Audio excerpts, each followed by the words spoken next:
Well, everyone, we did it! We made it to Kingdom Hearts 3! After years of poking fun at Tetsuya Nomura, enough tears to fill an ocean, thousands of recreations of the official timeline, and endless Donald memes, we made it!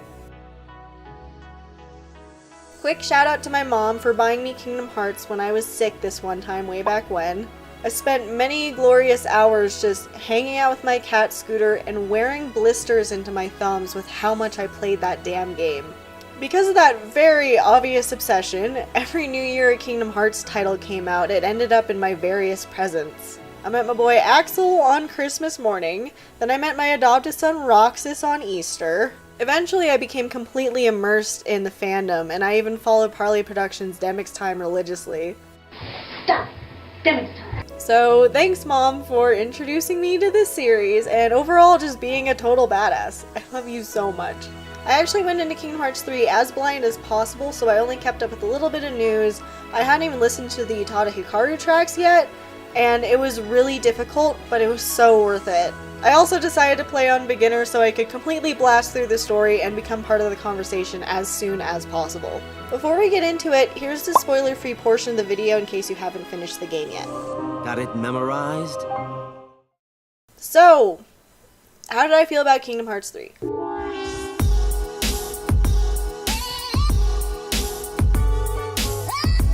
I've got a lot to say, but it turned out that a lot of my complaints also lined up with what the community was complaining about. I wish there was more to explore for Twilight Town. I wish we could have gotten to play as more characters. I miss the Final Fantasy crew. I really don't need your help finding stuff, Donald and Goofy. This might be a good spot to find some ingredients. Oh, wait, maybe I do. And most of all, what was that ending?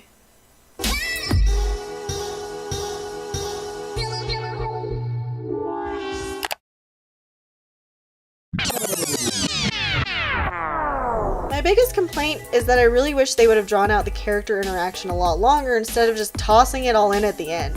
I really wanted more reunions to happen before the final showdown, but they all seemed to happen so suddenly. Even though it was very emotional, I still feel like there was so much build-up across the series for very little payoff. I especially want Sora to have some wholesome interaction with Terra or Roxas, and I don't even think Ventus got much opportunity to say anything to him either. Arendelle was definitely the weakest of the worlds, and it was super annoying coming from Corona, which is so gorgeous and fun to explore. I know they mainly just wanted Sora to be on the mountain when Elsa sings Let It Go, but it would have been a lot better of an experience if you get to at least visit the town. Sora could have seen Elsa running across the lake, gone to check on the town, maybe meet Hans right after Anna left, then ascend the mountain just in time to come across Elsa singing. In spite of this, I actually thought Larksine's ice castle was pretty dope, even though it seriously gave me the creeps. On that note, I feel a little conflicted about the other worlds.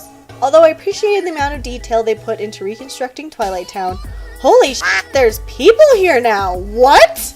I was so sad I didn't get to visit all my favorite places, like the Usual Spot or Sunset Terrace. On the other hand, they completely went above and beyond to make worlds like San Francisco and the Caribbean possible. Basically, what I'm saying is, it's very obvious that some worlds got a lot more love than others. Then, there's Kairi. What the hell, Squeenx? I was so looking forward to her and Axel/Lee, whatever, putting up a fight. They built up them getting Keyblade so much, and Kairi was so willing to throw herself into the action in Kingdom Hearts 2. I know a lot of people don't like this term, but it honestly feels like she got fridged when she had so much potential. This is a point I made on Reddit. She's supposed to be the original heroine of the series aside from Aqua.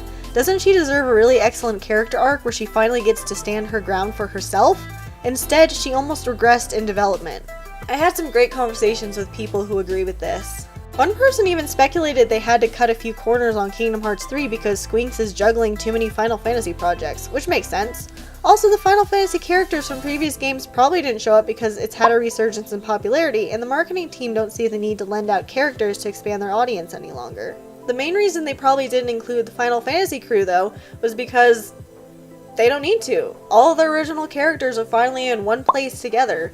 There's no need for the buffer anymore. I feel many of us came to a consensus that we hope to see Kairi and Axel/Lee, whatever, kicking ass in any possible sequels. Fine. On one condition. What? Call me Axel from now on. Got it memorized? Seriously, Nomura, would you just decide what his name is already? Now, as for the stuff I really liked, let's start from the beginning. That opening theme, though. Oh my god, Skrillex, you rock! It's funny, the second concert I ever went to was a Skrillex show that completely changed my life. In fact, I met some very important people there. It was awesome seeing these two parts of my world collide in such a badass way. There were many tears of joy. Go, Skrill, rock it hard! Next, this game is so meta. I love all the little quips and silly self-aware humor Kingdom Hearts 3 has. Oh, cool! The trams are still here! Sora, it hasn't been that long. Feels like it. There's such a light-hearted vibe, and it's fun seeing each character's personality shine. Sorry, Kairi, not you, I guess. The dialogue was hilarious, and I love how they really expanded on Sora, Riku, and even Yenzo's personality. Also, for some reason, Demix saying Demix time! made me burst into tears. He said it! He said the thing! It's canon now! We did it, Parlay Productions! We made it! Ugh. I love how Kingdom Hearts 3 brought mechanics from a little bit of each previous game into it, and finally made plot connections that reach across the series. It was nice seeing the story kind of finally getting woven together at once. Goofy, stop bringing up Recoded. Nobody liked that game. Although I missed the drive forms, I really enjoyed having such a fun variety of attractions, form changes, and other limits at my disposal, even though they were a little too easy to pop. It's also super easy to refill the focus bar, which means using shot locks doesn't have much consequence. Late game it becomes easy to mow down enemies without reaching the second phase of many form changes, but the battle arenas at least add a little something. You can also turn 0 EXP on at any time if you're worried you may outlevel your enemies too quickly. I think I ended up using Summons the least, mainly because the limits were so easy to use and I never found myself needing them. It was QC and Wreck-It Ralph though. I know I played on easy and I still need to play on standard and proud, but a lot of people were saying even on the harder difficulties, it was a lot easier than previous games have been. Unrelated side note, the inclusion of photo mode in games lately has been the best. I spent so much time taking pictures and selfies. Of all the maps, I think my favorite is definitely the Caribbean, aka Kingdom Hearts Black Flag. Again, they very obviously put so much awesome work into it and it looks absolutely gorgeous. I know a lot of people had some issues with the Caribbean, but I had so much fun. A bit much, eh? And just look at Sora's outfit. And the Keyblade is my favorite out of all of them. Seriously, try it out if you haven't yet. You will not be disappointed. It's the best. Yep, you always did like this world. How could anyone not? I decided to save my thoughts on the ending for last because I kind of feel neutral about it. I really don't have much to add as far as theories or anything like that, just because I'm not quite sure what it means yet. Some people are speculating that Sora is gone for good, but does anybody really die in these games? That kid has cheated death so many times, and Squeenx loves making these games, so I'm pretty skeptical they're not making a sequel where we get to go save Sora. At least, I really hope there is. I want more. I will never be satisfied. Back to my point. Basically, until Tetsuya Nomura says anything about the ending or the secret ending, I'm just not going to worry about it. It's too impossible to get into that guy's head, and at this point, I'm just along for the ride. He and Kojima are the dynamic duo of twisting plot lines, and at this point, we're just better off just sitting back and enjoying their games. Which leads me to my next point. Kingdom Hearts 3 was a wild ride.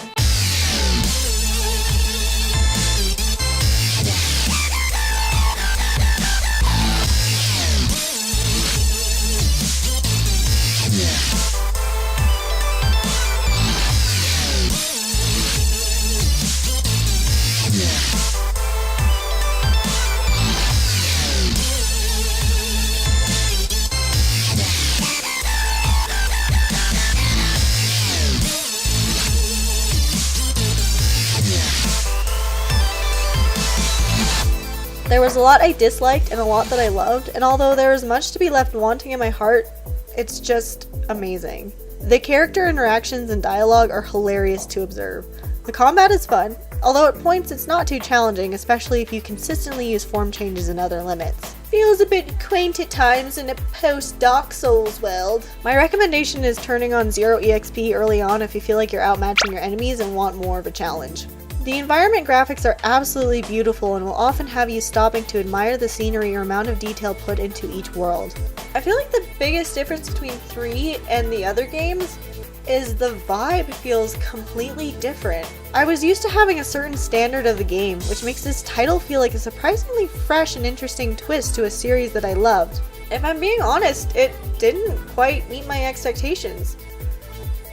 But that's okay. Many of us have put Kingdom Hearts on a very tall pedestal, and it took a lot to remind myself that it's simply impossible for the third installment to live up to my personal vision for the series. To really enjoy the game, I had to set aside what I wanted and really let go to immerse myself in Tetsuya Nomura's vision. It's no Empire, but I'll take your Return of the Jedi over Revenge of the Sith. By the way, Squeenx, where are my lightsaber keyblades? Despite all of its flaws, such as lack of lightsaber keyblades. Seriously, I'm upset about this. Why else did Disney buy Star Wars? I still cried and laughed and cried and grinned like an idiot and cried some more and had the time of my life. And then I cried again. Thank you to the team at Square Enix for making this dream possible and for helping me step forward to realize this wish. So that's it for now. Don't forget to follow me on Twitter and Instagram for updates. I'm Kitty Paws. Thanks for sticking around. I'll see you next time.